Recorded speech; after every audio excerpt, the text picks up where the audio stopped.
इंधन दरवाढ एका रात्रीत झाली आणि दुसऱ्या दिवशीच म्हणजे आजच्या दिवसभरामध्ये याच्या विरोधात आंदोलनही सुरू झालेली आहेत। लोकांची सर्वसाधारण नाराजी आहे ती व्यक्तही होतीये आणि विरोधकांनी या नाराजीला आंदोलनाचं रूप द्यायचा प्रयत्न केलाय।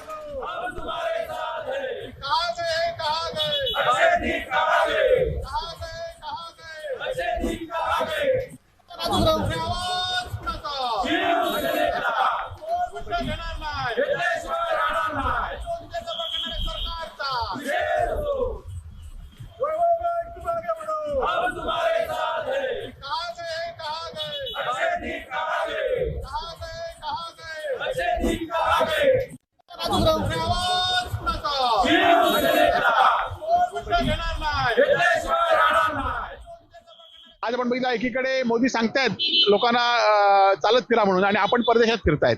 आज काही मंत्री ईव्ही कारचं सांगतायत, परंतु आपण 25-25 गाड्या घेऊन या जिल्ह्यामध्ये आपण काल बघितलं असेल सगळे मंत्री आमदार फिरतायत आणि या सगळ्याचा निषेध म्हणून आम्ही आंदोलन केलेलं आहे। आणि या सरकारने जे आम्हाला आश्वासन 800 दिनाचं दिलं होतं ते आश्वासन गेलं कुठे?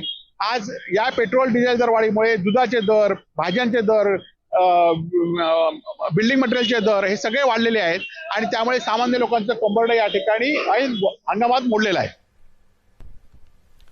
राजकीय प्रतिक्रियेच्या पलीकडे सामान्यांच्याही प्रतिक्रिया येत आहेत आणि त्या तितक्याच संतप्त आहेत।